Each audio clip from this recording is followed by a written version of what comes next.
हमारी रोजमर्रा की जिंदगी में शब्दों का बड़ा महत्व है। शब्द रिश्तों को जोड़ भी सकते हैं और तोड़ भी सकते हैं। लेकिन क्या हमने कभी यह सोचा है कि कम बोलने के कितने फायदे हो सकते हैं? क्या हम जानते हैं कि मौन में भी एक गहरी शक्ति छुपी होती है?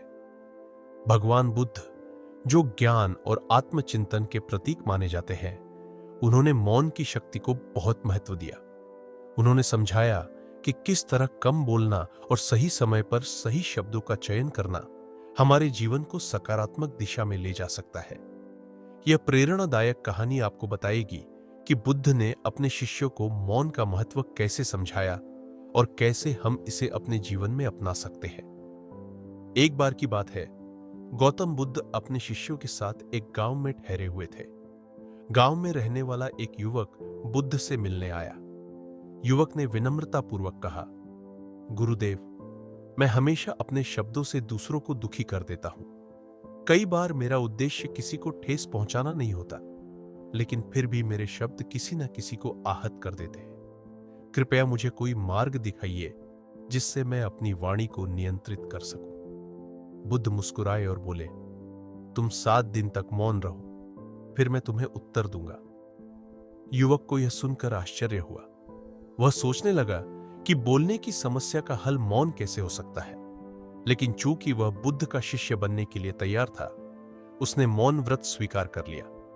युवक ने बुद्ध के आदेशानुसार मौन रहने का संकल्प लिया। लेकिन यह आसान नहीं था। जैसे जैसे दिन बीते, उसे कई नई अनुभूतियां हुई। युवक ने पहले दिन महसूस किया कि जब वह चुप रहा तो लोगों ने उससे बार बार सवाल किए। कुछ ने उसका मजाक उड़ाया तो कुछ ने उसकी चुप्पी को गलत समझा। लेकिन उसने बुद्ध की बात मानकर कुछ भी नहीं कहा। दूसरे दिन युवक को लगा कि वह अपने विचारों को बेहतर ढंग से समझ पा रहा है। पहले वह हर छोटी छोटी बात पर प्रतिक्रिया देता था, लेकिन अब उसने महसूस किया कि हर स्थिति में बोलना आवश्यक नहीं होता। तीसरे दिन उसने जाना कि अधिक बोलने से हम अपने ही विचारों को सही से समझ नहीं पाते। मौन ने उसे अपने भीतर झांकने का अवसर दिया। चौथे दिन उसके भीतर बेचैनी हुई। उसे ऐसा लगा जैसे वह दुनिया से कट गया हो। वह किसी से कुछ कहना चाहता था, लेकिन उसने खुद को रोका। 5वें दिन उसने जाना कि बिना कुछ बोले भी वह अपने हाव भाव और कर्मों से अपनी बात समझा सकता है। 6ठे दिन युवक को भीतर एक अजीब सी शांति महसूस हुई। अब उसे दूसरों की बातें सुनने में आनंद आने लगा। 7वें दिन उसने महसूस किया कि मौन ने उसे गहराई से सोचने की शक्ति दी है।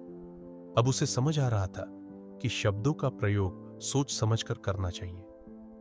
7 दिनों के बाद युवक बुद्ध के पास पहुंचा और बोला, गुरुदेव, मैं समझ गया कि मौन केवल न बोलने का नाम नहीं, बल्कि स्वयं को समझने का माध्यम है। बुद्ध मुस्कुराए और बोले, बेटा, जब तुम मौन रहते हो तो तुम सोचने से पहले शब्दों को तौलते हो। इससे तुम्हारी वाणी प्रभावशाली और मधुर बनती है। कम बोलना केवल दूसरों के लिए नहीं, बल्कि अपने लिए भी जरूरी है। युवक ने सिर झुका लिया और प्रण किया कि वह अब से सोच समझकर ही बोलेगा। जब हम मौन रहने की आदत डालते हैं तो हम हर शब्द को सोच समझकर बोलते हैं। इससे हमारे शब्दों की प्रभावशीलता बढ़ जाती है। मौन हमें अपने भीतर झांकने का अवसर देता है। यह हमें खुद को और अपनी भावनाओं को बेहतर समझने में मदद करता है। गुस्से में बोले गए शब्द अक्सर पछतावे का कारण बनते हैं। जब हम मौन रहने की आदत डालते हैं तो हम क्रोध पर नियंत्रण रखना सीख जाते हैं। कम बोलने वाले व्यक्ति की बातें अधिक ध्यान से सुनी जाती हैं। जब हम अनावश्यक रूप से नहीं बोलते तो हमारी कही हुई हर बात का महत्व बढ़ जाता है। मौन हमें बेहतर श्रोता बनाता है।